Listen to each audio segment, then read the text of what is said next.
JKD YouTube சேனலுக்கு அன்பு வணக்கம். நான் உங்கள் டாக்டர் கார்வழி. மீண்டும் ஒரு நல்ல தகவலை உங்களை சந்திப்பதில் மிக்க மகிழ்ச்சி அடைகிறேன். வாங்க வீடியோக்குள்ள போகலாம்.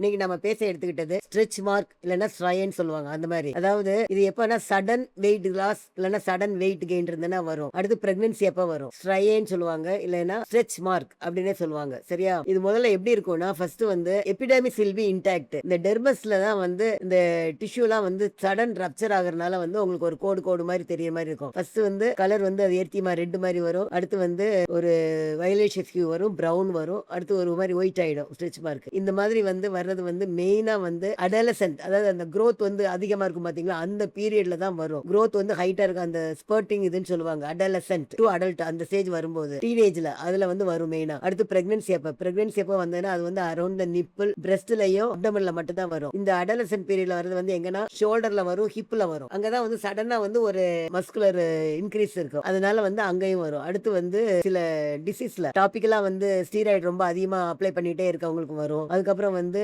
இன்டேக் வந்து கார்டிசால் அந்த மாதிரி எடுத்தாங்கன்னா வரும். குசிங் சிண்ட்ரோம் அப்படின்னு சொல்லுவோம். அடினோகார்டிகல் டிசீஸ் இருக்கு இல்லையா, அதுல இருந்ததுன்னா இந்த மாதிரி எல்லாம் வரும். தைராய்ட்லயும் ப்ராப்ளம் இருந்தனாலும் இந்த மாதிரி வர வாய்ப்புகள் இருக்கு. இப்போ வந்து ஒவ்வொன்றா நம்ம வந்து பாத்துக்கணும். ஃபர்ஸ்ட் வந்து ஸ்ட்ரைனா என்ன, ஸ்ட்ரையே வர்றதுக்கு காரணம் என்னன்னு பார்ப்போம். ஸ்ட்ரையே வர்றதுக்கு காரணம் வந்து sudden increase of bulk of the muscle வந்து சடனா ரொம்ப வேகமா ஃபாஸ்டா அந்த எபிடமிஸ் வந்து ஸ்ட்ரெச் ஆகி அதோட இதை வந்து அகாமடேட் பண்றதுக்கு இடம் இல்லாத மாதிரி சடனா அது ஸ்ட்ரெச் ஆன உடனே உங்களுக்கு ஒரு மார்க் மாதிரி தெரியும். இது வந்து மெயினா எதனால வருதுன்னா இந்த கொலாஜன் ஃபைபர்ஸ் வந்து கிறிஸ் கிராஸ் பேட்டர்ன்ல வந்து அரேஞ்ச் ஆயிருக்கும். அந்த மாதிரி இருக்கிறதுனால அதுல ஒரு சேஞ்ச் வர்றதுனால உடனடியா வந்து இந்த மாதிரி dermal rupture of the collagen fibres அப்படின்னு சொல்லுவோம். டெர்மிஸ் இல்ல எபிடெர்மிஸ் வந்து இன்டாக்டா இருக்குங்க, அதாங்க மெயினானது. எபிடெர்மிஸ் அப்படியே இன்டாக்டா இருக்கும். உள்ள இருக்க அந்த டெர்மல் கொலாஜன் ஃபைபர்ஸ்ல தான் வந்து ரப்சர் வரும். அதனால தான் வந்து இந்த மார்க்கே வர்றது. இது வந்து மெயினா வந்து பிரெக்னன்சி வந்து ரொம்ப காமன் அண்ட் பிசியாலஜி. பிரெக்னன்சில வந்தது பிசியாலஜி. இதை வந்து யாரும் இது பண்ண முடியாது. ஆஃப்டர் பிரெக்னன்சி கொஞ்சம் கொஞ்சமா இதாகி அது தானா பழைய இதுக்கு வந்தாலும் வரும். அப்படி இல்லைன்னா கொஞ்சம் லைட்டா இருக்கும். முதல்ல வந்து பிரெக்னன்சி அதிகமா இருந்தாலும் அப்படி கொஞ்சம் கொஞ்சமா சுருங்கிடும். ஆனா இந்த அடல்சன் இதுல வர்றது வந்து கண்டிப்பா நம்ம வந்து கொஞ்சம் ட்ரீட்மெண்ட் எடுத்தாதான் நல்லா சரியாகும். இது வந்து எல்லாருக்கும் வராதுங்க, ரொம்ப ஃபாஸ்டா க்ரோ ஆகுறவங்களுக்கு. அப்புறம் வந்து டாபிக்கலா ஸ்டீராய்டு ஆயின்மெண்ட் எதுக்குன்னே தெரியாம சும்மாவே அழகா இருக்கணும் இல்லைன்னா கலர் வரணும் அப்படிங்கறக்காக ஸ்டீராய்டு வந்து எதுக்கு அப்ளை பண்றோன்னே தெரியாம அப்ளை பண்றவங்களுக்கு, அதுக்கப்புறம் வந்து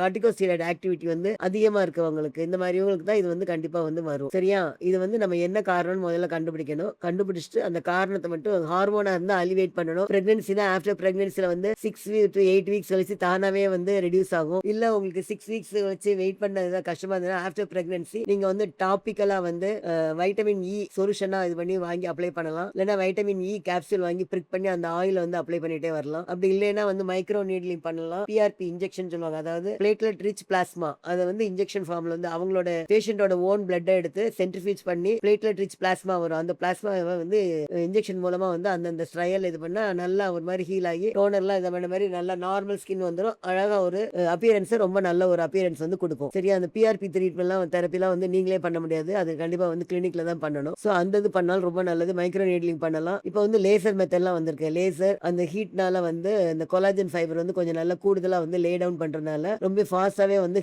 ஹீல் ஆகி கிளியரா வந்து நார்மல் அப்பியரன்ஸ் வந்து வந்துடும். இதெல்லாம் வந்து இப்போ ரீசென்ட் டெக்னாலஜி. பழைய இதுல வந்து ஸ்ட்ரையே கிராவிடாரம் சொல்லுவோம், ஸ்ட்ரையே பர்பிள், ஸ்ட்ரையே எரித்திமா அண்ட் ஸ்ட்ரையே ஆல்பிகன்ஸ் சொல்லுவோம். 4 டைப் இருக்கும் கலரை வச்சு. ஸ்ட்ரையே ரூப்ரா வந்து ரெட்டா இருக்கிறது. இந்த மாதிரி வர்றது வந்து ஏர்லியர் வந்து ரெட்டுங்க எரித்திமா, ஃபர்ஸ்ட் வந்து ரெட், அடுத்து வந்து ஒரு வயலட் வரும். அடுத்து வந்து ரொம்ப லேட் ஸ்டேஜா மெச்சூர் ஆச்சுன்னா ஆல்பிகன்ஸ் மாதிரி ஒயிட் ஆயிடும். அதுதான் வந்து ஸ்ட்ரையே ஆல்பிகன்ஸ். இது வந்து நிதானமா நம்ம வந்து ஸ்டேஜ் பை ஸ்டேஜ் தான் வரும். நம்ம ட்ரீட்மெண்ட் வந்து எடுத்தாலும் சரி எடுக்காட்டாலும் இதனால வந்து காஸ்மெட்டிக் தவிர வேற எந்த ஒரு இதுவும் கிடையாதுங்க. Only cosmetology. என்ன இந்த மாதிரி இருக்குது அப்படின்னு மட்டும் கேட்பாங்க. மெயினா வந்து ஷோல்டர்ல வரும். பசங்களுக்கு எல்லாம் வந்து இந்த நீச்சல் கிளாஸ் போகும்போது இல்லைன்னா ஷர்ட் ரிமூவ் பண்ணிட்டு விளையாடும் போது ப்ளே பண்ணும்போது எல்லாம் வந்து கொஞ்சம் they will feel என்ன இப்படி இருக்குன்னு கேட்பாங்கன்றதுக்காக they will feel shy.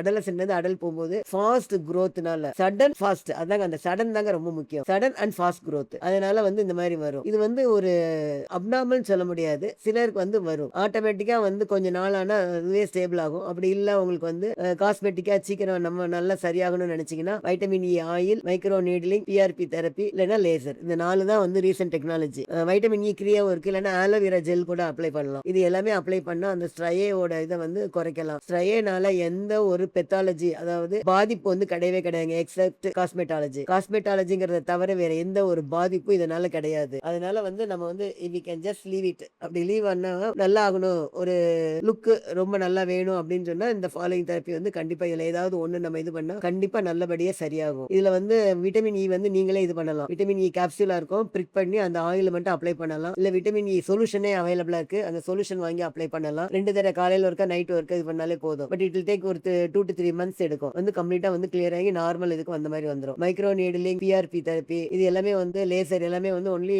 கிளினிக்கலா வந்து இது பண்ணணும். ஒரு சில சிட்டிங்ஸ் சொல்லுவோம். 4, 5 சிட்டிங் இல்லைன்னா ஒரு 6 சிட்டிங்ஸ் அந்த மாதிரிலாம் பண்ணுனா கம்ப்ளீட்டா கிளியர் ஆன மாதிரி நல்லா சரியாயிடும். இதை சரி பண்றதுக்கு நிறையவே வழிமுறைகள் இப்ப இருக்குது. ஆனா ஒன்லி திங் இதனால எந்த பெத்தாலஜியும் கிடையாது. Only for cosmetic. காஸ்மெட்டாலஜின்னு சொல்லுவோம் இல்லையா? அழகுக்காக வந்து இது எல்லாமே ஃபாலோ பண்ணலாம். விருப்பம் இருக்கவங்க எப்பனாலும் வந்து ஃபாலோ பண்ணி கான்டாக்ட் பண்ணி அந்த மாதிரி வைத்தியம் எடுத்துக்கலாம்னு சொல்லிட்டு இந்த தகவல் உங்களுக்கு மிகவும் பயனுள்ளதா இருக்கும்னு நினைக்கிறேன். இந்த தகவல் பயனுள்ளதாக இருந்தால் லைக் பண்ணுங்க, ஷேர் பண்ணுங்க, சப்ஸ்கிரைப் பண்ணுங்க. மீண்டும் ஒரு நல்ல தகவலை உங்களை சந்திக்க வரை நன்றி கூறி விடைபெறுகிறேன். நன்றி வணக்கம்.